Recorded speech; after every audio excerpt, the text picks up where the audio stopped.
mid-20th century, Willimantic was a thriving place, home to successful businesses and flourishing diasporic communities, emblematic of the positive economic and social growth of the town. Willimantic in the middle of the 20th century was a vibrant place. World War II had just ended, and it was an economic shot in the arm. In many respects, it was a chimera, it was a mirage. The textile industry had been declining for a long time, but nobody realized it because of all of the new textiles that were invented during World War II. All those artificial textiles, nylon, Orlon, all the other ons, gave a temporary boost to the textile industry. It created employment, but at the same time, big box stores, it's like supermarkets and Walmart hadn't come in. It was a time of great optimism, a time when people believed that jobs were on the increase, and they thought that those kinds of jobs were just going to be there for a long time. Willimantic's history of migrant labor is a long one. First, there were the Irish, then the French-Canadian, the Polish, the Ukrainian, and finally, in the 1950s, when news about plentiful job opportunities in Willimantic spread around the state, came the Latinos, mainly Puerto Ricans. Some came directly from the island, while others came from nearby cities such as Hartford and New York to work at the Hartford Poultry Corporation, an American thread company.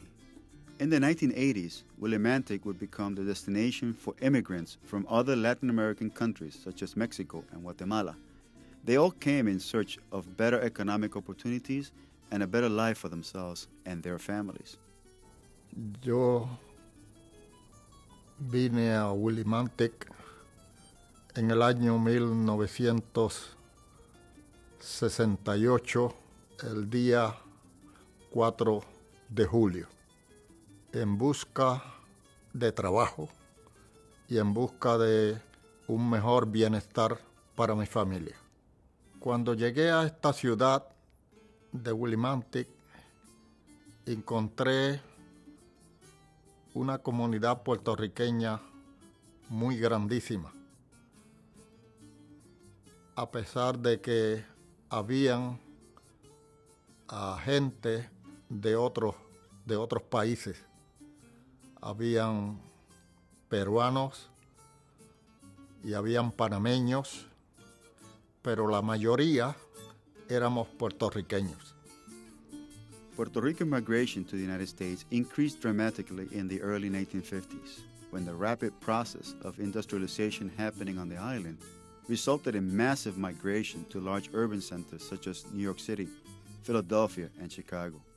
In addition, Puerto Ricans from the countryside, the so-called jibaros, were recruited to work in agriculture through our farm workers program. In the state of Connecticut, Puerto Rican farm workers found employment in the tobacco farms along the Connecticut River.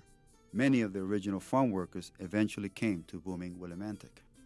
En el tabaco, lo primero que hicimos fue empezar a coser los telones. Entonces nos ponían a sembrar el tabaco. Era un trabajo pesado, trabajo de 8 a 10 horas, pero había que hacerlo, había que cumplir con el contrato que habíamos hecho con el gobierno.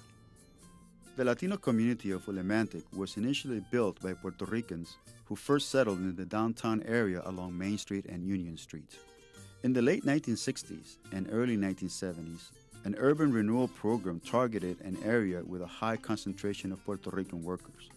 Over 100 decaying buildings surrounding the downtown area were demolished, and the large Puerto Rican community found itself removed from the inner city and relocated to the housing projects in Wyndham Heights and Village Heights.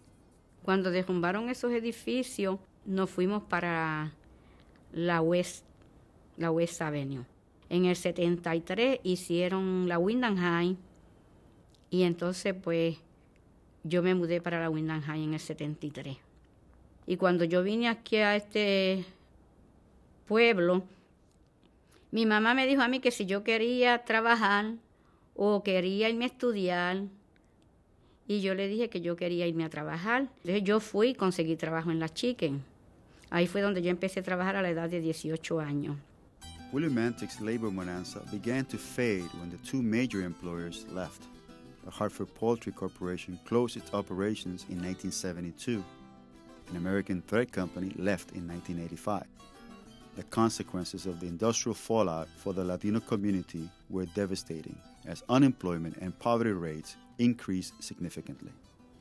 Bueno, al cerrar las fábricas, la mayoría de las familias, muchas de ellas volvieron para atrás para Puerto Rico, y la ciudad de Willimantic empezó, o la comunidad hispana en Willimantic empezó a dispersarse hasta lo que es hoy.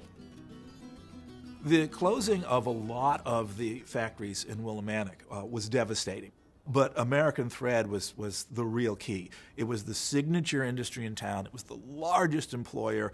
To have all of those jobs evaporate and disappear, all those jobs just gone all at once. But in spite of the decline in manufacturing, Willimantic remains a charming small town with a renovated Latino community. New Latinos, many of them successful entrepreneurs from Mexico, Guatemala, and the Dominican Republic, have arrived and are opening small businesses such as restaurants and grocery stores. Today, Latinos in Willimantic are members of a diverse community where unity is shown through the rich culture, hard work ethic, and positive outlook on life.